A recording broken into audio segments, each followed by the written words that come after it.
पूरी तरह से कुंडलिनी की रक्षा में तत्पर रहते हैं और ऐसे लोगों को नष्ट भ्रष्ट कर देते हैं जो इस तरह का पाप करते हैं।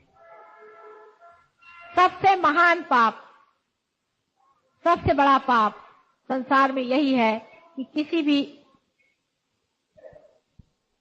साधक की कुंडलिनी अनधिकार चेष्टाओं से उत्तिष्ठ करना, इससे बढ़ के कोई भी पाप संसार में नहीं है। मां की हत्या से भी बढ़ के ये सबसे बड़ा पाप है कि आप किसी की कुंडलिनी को हाथ लगा रहे हैं अनधिकार चेष्टाओं से।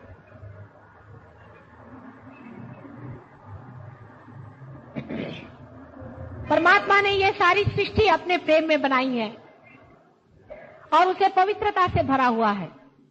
ये सारी सृष्टि अत्यंत पवित्र है।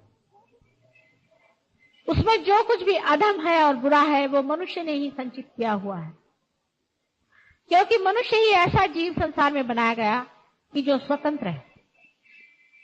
बाकी सारी ही सृष्टि परमात्मा के इशारे पे नाचती है, एक पत्ता भी उनके इशारे के बगैर नहीं मिलता। सारी सृष्टि में जो अधम से अधम है, जो नरक से नरक है, जो पाप से भी बढ़ के पाप है, वो सब मनुष्य ही का बनाया हुआ है। इसकी रचना मनुष्य ने ही की है और ऐसे ही गिरे हुए अधम लोग जब अधमाधम स्थिति में पहुंच जाते हैं तब वे शैतान के रूप में विचरण करने लग जाते हैं। शैतान परमात्मा ने नहीं बनाए, उसको मनुष्य ने बनाया है और वो शैतान की पूजा करता है क्योंकि उसने ही उसकी रचना की। जब तक हम शैतान को शैतान नहीं कहेंगे, जब तक हम अधर्म को अधर्म नहीं कहेंगे, जब तक हम बुराई को बुराई नहीं कहेंगे, तब तक हमारे अंदर अच्छाई जागरूक नहीं होता। आपने सुना होगा कि जब लोग मक्का जाते हैं तो रास्ते में एक वहां शैतान की मूर्ति बना के बिठाई गई है और सब लोग अपने घर से अपने पुरानी चप्पल लेकर वहां जाते हैं और पहले शैतान को मारते हैं, माने उसको धिक्कारते हैं। उसको धिक्कारे बगैर परमात्मा आपको स्वीकार नहीं करने वाले और उनके स्वीकार हुए बगैर कुछ भी आपको नहीं मिलने वाला, आप चाहे कुछ कर लीजिए। उनकी मेहर आप पर होनी चाहिए, उनकी दया आप पर होनी चाहिए, उनका प्रेम आपकी ओर उमड़ना चाहिए। वो अत्यंत दयालु, करुणामय, सर्वशक्तिमान प्रभु परमेश्वर है। लेकिन अगर आप अधमाधम कार्य में बैठे हुए हैं और आप उस शैतान की पूजा कर रहे हैं जिसने संसार में एक अजीब तरह का चक्र चला दिया,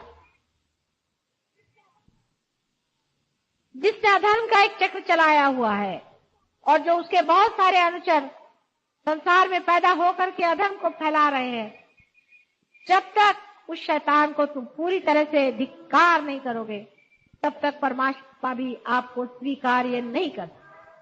इस मामले में अगर आधा अधूरापन है आपके अंदर में तो आप अपने ही साथ छल कपट कर रहे हैं। उसको पूरी तरह से आपको धिक्कारना होगा, उसको पूरी तरह से आपको छोड़ना होगा, नहीं तो आप में जो कुछ भी मिथ्या है वही आपके अंदर बैठा रहेगा और जो सत्य आपके अंदर है वो प्रकट नहीं हो। जब तक आपके अंदर सत्य प्रकट नहीं होगा, संसार में भी सत्य कैसे फैल सकता है? जैसे कि समझ लीजिए सूर्य पर अगर बादल छा जाए तो अंधेरा आ जाता है और अगर बादल हट जाए तो सूर्य फिर से चमकने लग जाता है। इसी प्रकार मनुष्य ने ही अत्यंत अधम कार्य करके जो शैतान तैयार किया हुआ है, उस शैतान के बादल आज भी संसार के ऊपर इतनी बुरी तरह से मंडरा रहे हैं कि हो सकता है कि अगर सहज योग पूरी तरह से न पनप पाया तो वो दिन दूर नहीं जबकि हम लोगों का सबका ही सर्वनाश हो जाए और अंधकार के गर्त में हम डूब जाएंगे। उस अंधकार में भी सहज योग में जिन जीवों ने परम कार्य किए हुए हैं वो सितारों जैसे चमकेंगे, तारों जैसे उनकी महिमा है। ये बहुत बड़ा आपका स्थान है। आज इसे आप नहीं समझ पा रहे हैं, लेकिन इतिहास में इस बात की चर्चा होगी। कितने सहयोगियों ने सत्य पर अपने पैर जमा लिए।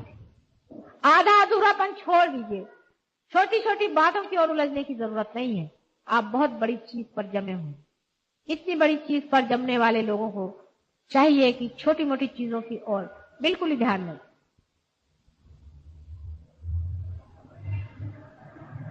आपके अंदर की शक्ति भी आपके स्वयं तैयारी पर ही प्रवाहित होती है। अगर आपकी तैयारी कम हो तो वो शक्ति भी थोड़ा हल्का ही अपना जोर दिखाएगी, लेकिन अगर आपकी तैयारी पूरी तरह से है और शैतान को पूरी तरह से नाही और धिक्कार करने की आपके अंदर शक्ति है, तो आप ही में से बहुत बड़े बड़े संत और गुरुजन निकलने वाले हैं। और एक बड़ी भारी पीढ़ी आज जन्म ले रही है। एक 5 साल के बच्चों से लेकर के आज ऐसे नवोदित बहुत से बड़े बड़े जीवों ने एकदम से संसार में जन्म ले लिया है, जैसे कि ऊपर ही से कहीं से सारा की सारा उनका पूरा तबका तैका ही उतर आया। बहुत से बच्चे मैं देख, बहुतों को हुआ है, किसी किसी को नहीं भी होता है, लेकिन हो ही जाता है। आज तक ऐसा कोई नहीं कि वो आता रहे और उसको न हुआ। जो भी आया, जो यहाँ बैठा, उसे पाने का प्रयत्न किया, सब लोग पार हो गए। ऐसा हमें आज तक कोई मालूम नहीं है जो पार नहीं हुआ। लेकिन एक चीज जरूर तैयार करके आना चाहिए कि शैतान को आपको जूते मारने पड़ेंगे। शैतान को आपको पहचानना पड़ेगा, उसको आपको छुट्टी देनी पड़ेगी, उसको अपने हृदय से निकाल देना पड़ेगा। और कौन शैतान है और कौन परमात्मा है, इसकी पहचान इन्हीं चैतन्य लहरियों से हो सकती। और अगर आपके पास ये नहीं है तो जिनके पास है उनकी बात सुनिए, जो इसको जानते हैं उनकी बात सुनिए, जिन्होंने इसे पड़ताला है उनकी बात सुनिए, और इसी प्रकार आप जान सकेंगे कि कौन शैतान है और कौन धर्मात्मा है, कौन असली गुरु है और कौन नकली है। संसार में जैसे असली फूल होते हैं, ऐसे प्लास्टिक के भी फूल होते हैं, लेकिन उसकी पहचान आपके आंख से, नाक से, मुंह से, हर एक चीज से हो सकती है। ये प्लास्टिक का फूल है कि ये आपके सच्ची फूल है। लेकिन धर्म को जानने के लिए सिर्फ आपको वाइब्रेशन चाहिए। उसके बगैर आप जान ही नहीं सकेंगे कि आदमी पाखंडी है, कि झूठा है, कि अधर्मी है, कि राक्षस है। ये आदमी धर्मात्मा है और ये आदमी परमात्मा है, ये आदमी अवतार है, ये आदमी बहुत बड़ी शक्ति है। उसको जब तक आपके हाथ में वाइब्रेशन नहीं आएंगे आप जान नहीं सकते। इसलिए ये चीज सबसे पहले आपको पाना चाहिए कि असली वाइब्रेशन जो हाथ में ठंडे ठंडे आना, एकदम हाथ में ठंडे ठंडे ठंडे ठंडे, जैसे कि कोई कूलर से आ रहे हो, इस प्रकार आपके अंदर आने चाहिए। इसके अलावा आपके विचार आपके काबू में आ जाते हैं, आप निर्विचार हो जाते हैं। और जब आप विचारों की ओर देखते हैं, आप देखते हैं कि आप एकदम निर्विचार हो गए, कोई भी विचार नहीं आ रहा है। जब भी आप विचार की ओर देखेगा निर्विचार हो जाए। यह असलियत है, यह सत्य है। इसमें मैं तो आपको कोई झूठा वादा नहीं कर सकता, मेरे आपका कोई झूठा रिकमेंडेशन नहीं है, इसमें कोई झूठी बात नहीं चल सकती। जब तक आप पार नहीं होंगे तब तक होंगे नहीं, चाहे आप मेरे कोई लगते हैं। कोई आप कितना रुपया दे, मैं नहीं पार कर सकती। आप बड़े पढ़े लिखे होंगे, अपने घर में बैठिए, मैं नहीं पार कर सकती आपको। आप तभी पार हो सकते हैं जब हो सकते हैं, जब हो गए।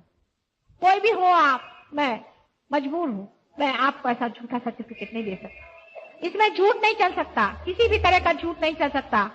ये सच्चाई होनी चाहिए, आपको खुद अनुभव होना चाहिए, आपके अंदर दिखाई देना चाहिए, और आपके हाथ से इसका बहता हुआ प्रवाह दूसरों को भी जागरूक करना चाहिए, तभी आप पार हो गए। हाँ, मैं आपको धो मांझ के साफ कर दूंगी, आपको प्यार से साफ कर दूंगी, आपकी कुंडलिनी को समझा दूंगी, सब कुछ कर लूंगी, लेकिन यह होना पड़ेगा। जिनके नहीं होता है वो दुनिया भर का पाखंड रखते हैं और दुनिया भर की चीजें करते हैं और बातें बनाते हैं, उसकी मुझे परवाह नहीं है। लेकिन तुम लोग उसकी परवाह ना करो और अपना ही कल्याण साधो, अपना मंगल साधो, अपने को सत्य के रास्ते पे रखो। चाहे 2-4 लोग कम हो, चाहे 1000 लोग ज्यादा हो, इससे फर्क नहीं पड़ता।